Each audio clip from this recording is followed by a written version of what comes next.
My name is Lila Arroyo, 32 years old. At 3:14 a.m., my phone buzzed on the nightstand like it was offended I dared to be asleep. At first, I tried to ignore it, curling deeper into the pillow, my brain floating somewhere between a dream about missing a flight and that fuzzy half-awareness where you don't know which way is up. The second buzz came 5 seconds later, then the third. I groaned, fumbled for the phone, and squinted as the screen lit up the dark. One message from Isaac. Isaac, 2:59 a.m. I'm at Jade's house. Come pick me up right now or we're done. I'm serious. You have 20 minutes. Every trace of sleep evaporated. Jade, his just a friend from work. The one he'd sworn was basically his little sister. The one who texted him constantly. The one who used to be his ex-girlfriend before she married a guy named Mark, and was now about 7 months pregnant with Mark's child. My thumb hovered over the screen. I read the text again. The ultimatum. The timestamp. The casual drop of her name. Then another message snapped in. I mean it, Lila. If you care at all, you'll come get me. For a second, my stomach twisted the way it did when I missed a step going downstairs. There's something about seeing the words, "we're done," typed out by the person you love that makes your body react before your brain catches up. But then anger flickered up through the panic. Because I wasn't the one at someone else's house at 3 a.m. I typed back, "We're done then." I watched the typing bubble appear and disappear like he was arguing with himself. Then, "Are you serious right now? I'm giving you a chance to prove you care." I stared at the screen, half incredulous, half weirdly calm. You're at another woman's house at 3 a.m., an ex, who's married, and pregnant. What exactly am I supposed to prove? It took him only a few seconds to reply. That you'll fight for me, that you actually give a shit. There it was. The script. I could almost hear him saying it, tone wounded but righteous. If I actually loved him, I would ignore the cheating, ignore the disrespect, get in my car, and go rescue him from his own choices. I felt my jaw clench. Nah, I typed. I'm good. Have Jade's husband drive you home. The phone started ringing immediately. I declined. It rang again, and again I hit decline. Then came the texts, firing in so fast they stacked on top of each other. You're pathetic. A real woman would come get her man. I was just testing you and you failed. Jade treats me better than you ever did. I'm staying here tonight then. Hope you're happy. That last one included a location pin, a little red dot on a quiet suburban street with the exact address under it. Jade and Mark's place. I stared at it, heartbeat thudding in my ears. Not because I didn't believe where he was, but because of the audacity. Sending me his location from another woman's house like it was proof of my failure, not his. I took a slow breath and opened my screenshots. First, I saved every text, the ultimatum, the just testing you, the accusations, the location pin, every ugly line. Then I closed our chat and opened Facebook. Mark's profile wasn't hard to find. He'd been in Jade's wedding photos, grinning like a man who believed in forever. His banner was an ultrasound picture, their baby labeled Baby S. It took me a second to decide. Not because I felt bad for Isaac, because I knew this would change everything, for people who didn't ask for it. Then I thought about Jade's hand on Isaac's arm at the last company picnic, the way she'd laughed a little too hard at his jokes, the way Isaac had told me I was crazy when I mentioned it. I thought about Mark's ultrasound banner, and I typed, "Hey, Mark, I'm Lila. Your wife's ex, Isaac, is my boyfriend. He's at your house with her right now at 3 a.m. These are the messages he sent me." I attached every screenshot, the ultimatum, his confession he was staying there, the location pin. Thought you should know. I hit send. Message seen, 3:31 a.m. My phone lit up again 10 minutes later. Isaac. What did you do, Isaac? Mark is here. He's going crazy, Isaac. I need somewhere to stay. Please, Lila. I'm sorry, baby. Please. Isaac. She's throwing my stuff outside. I watched the messages roll in, one after another, the tone shifting from fury to panic to begging. Then I put my phone on silent, placed it face down, and went back to sleep. When my alarm went off at 7:30, my first thought was that the night had been a stress dream. Then I saw my phone. 89 texts, 52 missed calls, 16 voicemails. For a moment, I just lay there, staring at the numbers. Then I swung my legs out of bed, padded to the kitchen, made coffee, and only then sat down to start reading. Highlights from Isaac. You ruined everything. Mark's divorcing Jade because of you. I'm homeless because of you. My car is at their house and he won't let me get it. This is abusive, what you did. The mental gymnastics was impressive. A number I didn't recognize. Jade, presumably. You destroyed my marriage. Mark was overreacting. I was just drunk and needed a place to crash. You're sick for sending that at 3 a.m. Another unknown number, different area code. You're disgusting for what you did to Isaac. He's crying at my place, you monster. Real women don't treat their men like that. Then there was Mark. Thank you. 2 words, then another message. I've suspected for months. Jade kept saying he was just a friend who needed support. I found her underwear in our bedroom once when she swore she'd changed in the guest room. You just confirmed I'm not crazy. They're both out. I'm keeping the house. My name is on it. You saved me from wasting more years on this. I exhaled. Tension I didn't know I'd been holding easing out of my shoulders. Curiosity pulled me to Instagram. Jade's profile was private, but that didn't stop people from resharing her public stories. And last night, she'd been busy. Saved under someone else's archive, they had tagged me in their message were 4 short clips. 11:07 p.m. A boomerang of tequila shots clinking. Caption: Work friends who play together. 12:00 a.m. Jade in a baggy t-shirt that definitely wasn't hers, the hem hitting mid-thigh. Caption: Borrowed clothes hit different. 1:23 a.m. A mirror selfie in what was clearly a man's bathroom. Same shirt, wet hair. Caption: Feeling myself tonight. 2:04 a.m. A couch shot. 2 glasses of wine on the coffee table. The corner of Isaac's tattoo, visible where his hand rested on her knee. Caption: Netflix and chill vibes. She'd deleted all of them by morning. But the internet never forgets. And neither do screenshots. Around noon, there was a knock on my door. 3 sharp raps, determined, not tentative. I checked the peephole. Isaac. And his mother, Diana. Perfect. I opened the door, but didn't step aside. You need to let her in, Diana said immediately, before I could even say hello. Her tone was the one I'd heard her use on customer service reps when something rang up incorrectly. She made a mistake. You don't throw away 4 years over a mistake. I met Isaac's eyes. They were bloodshot and frantic. His clothes were wrinkled, his hair flattened on one side like he'd slept in a car. No thanks, I said. We're done. She lives here, Diana snapped. You can't just kick her out. I almost laughed. She's never lived here, I said. She's been staying over for 8 months as a guest. Her name is not on the lease. This is my apartment. Isaac's face crumpled. Lila, come on, he pleaded. Where am I supposed to go? I shrugged. Jade's? I paused. Oh, wait. This isn't funny, he snapped. My stuff is locked in there. My car is at Jade and Mark's, I said. Sounds like you've got a lot to figure out. Diana stepped closer, eyes narrowing. I'll call the police. This is an illegal eviction.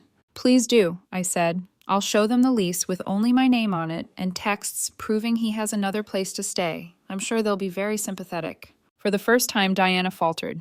She looked between us, calculating. Isaac's expression shifted from pleading to anger. You're going to regret this, he said, jaw tight. My friends are going to make sure of it.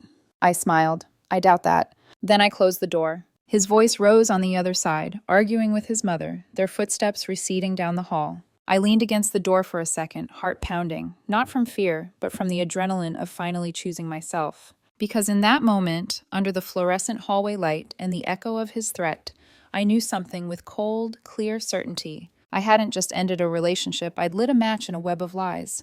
And the fire was only getting started. 2 days of relative silence almost tricked me into thinking Isaac's "my friends will handle this" threat was just angry noise. My phone still buzzed with the occasional anonymous rant, burner numbers calling me cruel, heartless, a fake feminist, but they were easy enough to block.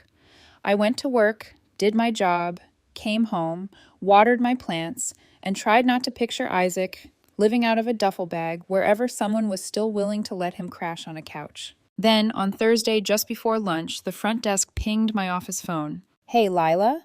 It was Janine at reception, her voice lower than usual. There are 3 guys down here asking for you. They said it's a family emergency. My stomach dropped. What do they look like? She hesitated. One tall, tattooed buzz cut, one with a backwards cap, one with a man bun and sunglasses inside. Isaac's entourage, of course. I slid my phone into my pocket and hit record before I even left my chair. Years of working in tech had taught me one thing: always keep a log. When the elevator doors opened into the lobby, I saw them immediately. Isaac wasn't there, but his substitutes were. The tall one, shoulders squared like he was auditioning for bouncer number 2. The one in the cap, pacing like he'd practiced this confrontation in his head all morning. And Man Bun, leaning against the wall like he thought he was in a music video. They turned as a group when they saw me. "You Lila?" Buzzcut asked. Janine took a small step forward from behind the desk. "This is a professional environment," she said gently. "Keep your voices down." "It's okay," I told her. "I've got this." I crossed my arms. "Can I help you?" Cap guy stepped up. "Yeah, you can fix what you broke." I raised an eyebrow. "You're going to have to be more specific. I've been very productive this week." He scoffed. "Cute. You destroyed Isaac's life. You blew up Jade's marriage. All because your insecure ass couldn't handle a loyalty test?" I actually laughed. I couldn't help it. He called it a loyalty test? That's adorable. Buzzcut glared. "You snitched, Lila. You don't snitch on your man like that." "He wasn't my man when he sent that text," I said. "He was Jade's ex, at his pregnant ex's house, issuing 3 a.m. ultimatums. You want to talk loyalty? Start there." Man Bun pushed off the wall. "Look, we're being nice by coming here in person. Isaac says you owe him. You're the one who sent that stuff to Mark. Now Isaac's got nowhere to stay. No car, no nothing. You can fix that." "Oh?" I tilted my head. "How?" "Pay for his lawyer." Cap guy crossed his arms like he'd just solved world hunger. "Cover what Mark's going to do to him in court. Own your part." "Pay for his divorce lawyer?" I repeated slowly. "Are you high?" Buzzcut took a step closer, looming. "You started this." "No," I cut in, my voice firm enough that even he faltered. "Isaac started this when he crawled back into his ex's life and into her bed while her husband was at work. Jade started this when she invited him over and kept inviting him over. I didn't cheat. I didn't lie. I told the person being betrayed the truth." "You didn't have to tell him," Man Bun muttered. I looked at him. "If your wife was 7 months pregnant and some guy knew she was cheating on you and stayed quiet, would you be okay with that?" His jaw tightened. He didn't answer. Security's heavy boots echoed across the polished tile before anyone else could speak. 2 guards walked over, scanning the group with practiced boredom. "Everything okay here?" one asked, eyes flicking to me. "These gentlemen were just leaving," I said, keeping my tone even. "They're trespassing and trying to intimidate me about a personal matter that has nothing to do with this company." Cap guy bristled. "We're having a conversation." "Not in this building, you're not," the guard replied. "You've been asked to leave." Buzzcut jabbed a finger at me. "This isn't over, Lila." "It literally is, though," I said. "You can leave on your own, or security can escort you out. Either way, you're done here." They chose to walk out under their own steam, muttering under their breath. Security tailed them to the door, jotting down license plates as they went. By the time I got back to my desk, Mark had messaged again. "Mark, you okay? I heard they tried something." I blinked. "Lila, you heard? How?" Mark, "Buzzcut is Trevor. We went to high school together. He tried to talk me into giving Jade another chance. I told him to get lost."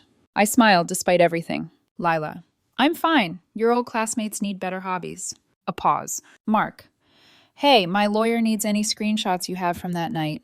Insta stories, texts.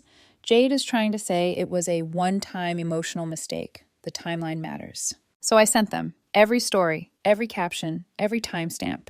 His reply came quickly. "Markham, you're a real one." Later that evening, after a long shower and a longer cry I hadn't planned on, I made the mistake of opening Jade's public Facebook.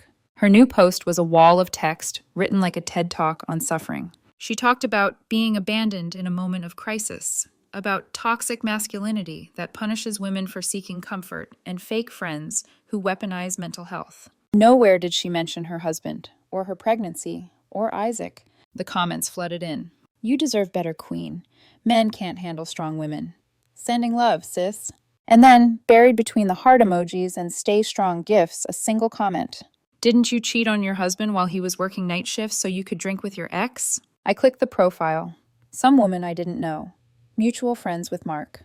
People pounced. "Wait, what? Is this about Mark? Is this the pregnant girl?" Someone tagged Mark, someone else tagged me. Within minutes, the tone of the comments shifted.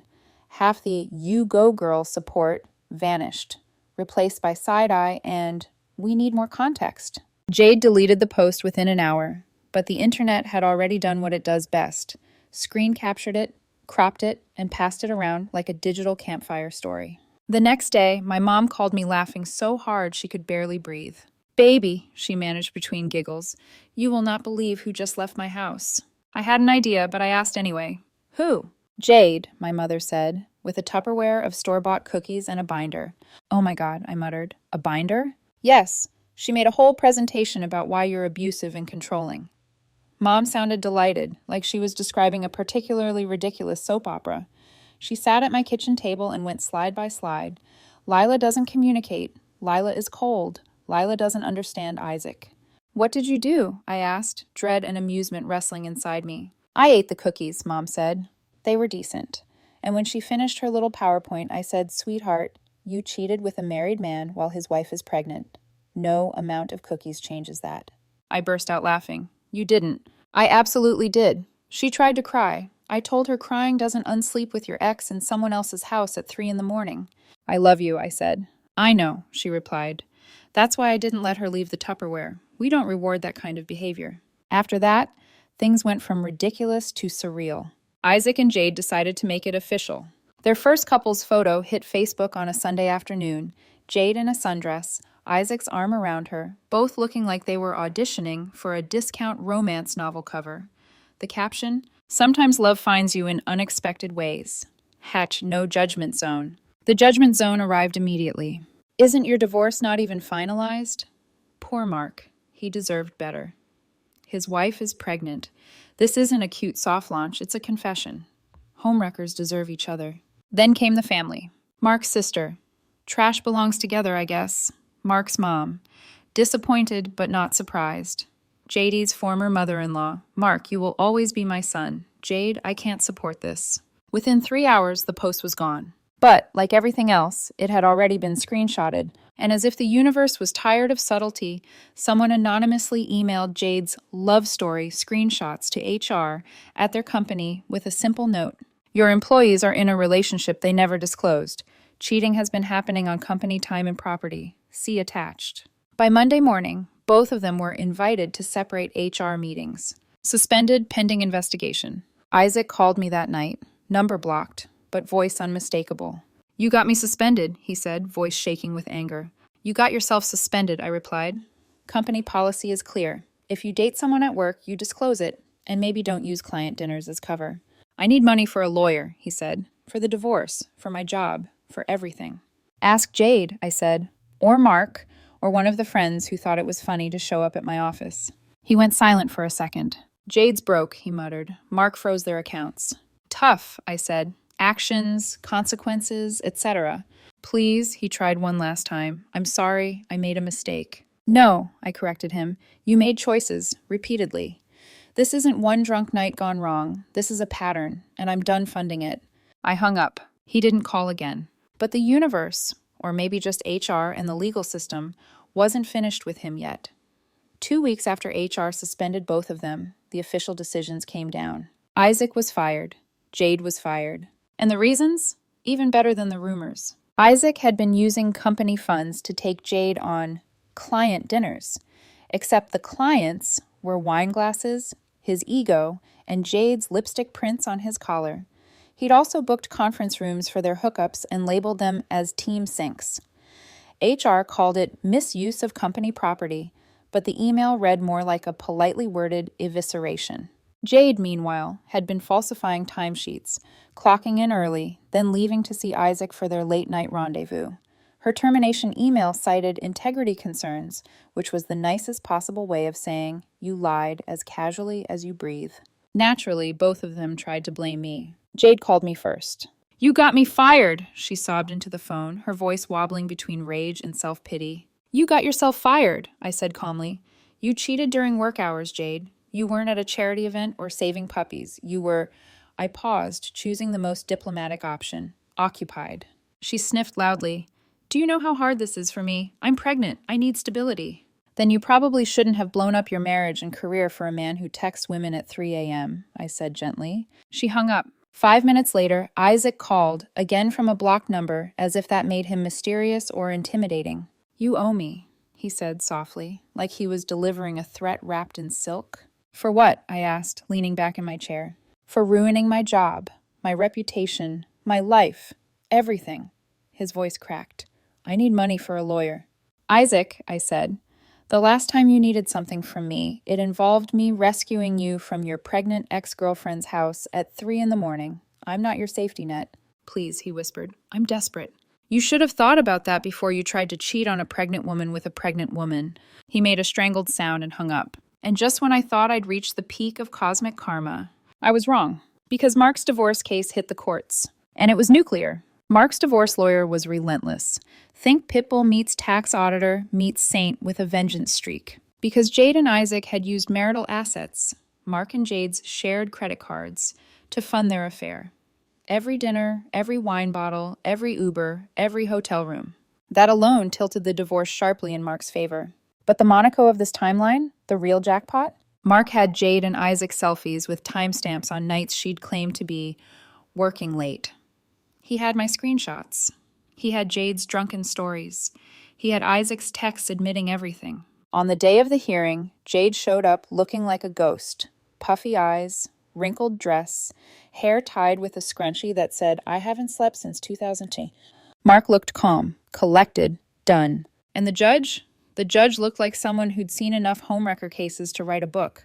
Outcome. Mark got the house. Mark got primary custody when the baby arrived. Jade got supervised visitation until she proved emotional stability. Isaac got nothing. Jade owed Mark legal fees. Child support was set high, given Isaac's unemployment. And the cherry on top? Mark got Jade's car because she'd put Isaac on the insurance, violating her contract. Jade left the courthouse sobbing, clutching a tissue like it was the last shred of her dignity. Isaac's mom, Diana, was waiting outside for her son. Except she wasn't exactly welcoming.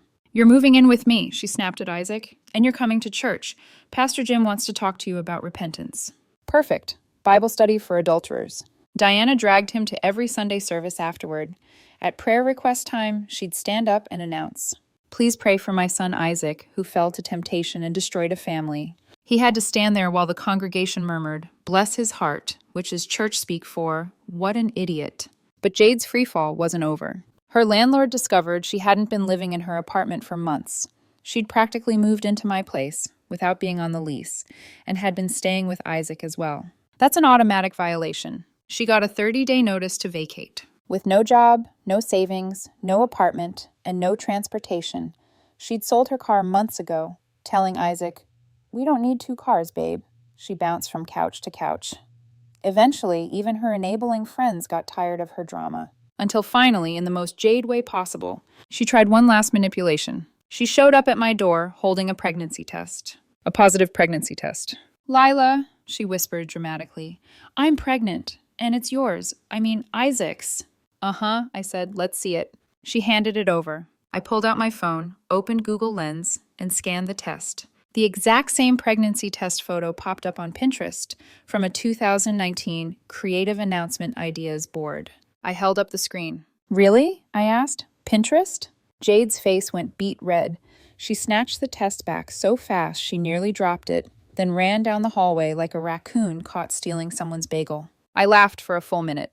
And here's where everything folded into the final perfect shape. Mark's ex-wife, now ex, had her baby, a healthy little girl. He named her Victoria. Because I'm victorious, he said when he sent me a picture, smiling with a joy I hadn't seen before. He also told me Jade and Isaac were still trying to dig themselves out. Isaac's wages from his new job, overnight stocking at a grocery store, were being garnished. Jade was working at a call center 2 towns over, commuting by bus, and was fired shortly afterward for inappropriate messaging. It was the natural end of a pattern they built together. Meanwhile, I was thriving. Promotion at work friends who respected me, my peace back, my boundaries firm. And I'd started dating someone new. Porter, a software engineer I met at a workshop. Kind, patient, always smelling faintly of cedar and coffee. He once joked, Lila, your ex's drama is better than any season of Love is Blind. Please tell me there are new episodes. We still laugh about it, especially because Jade's fake pregnancy test photo went viral. Someone posted it on Reddit, exposing the reverse image search. It became a meme. People used it to mock fake announcements. Just told my boss I'm pregnant to avoid this project. Wish me luck. Pinterest saved my relationship. Just kidding. It ruined hers. The final message I ever received from Jade came from a new number. I know you hate me, but I loved Isaac. I was testing you both. A real woman would have fought for her man. I'm struggling. Can't you help me? Just once?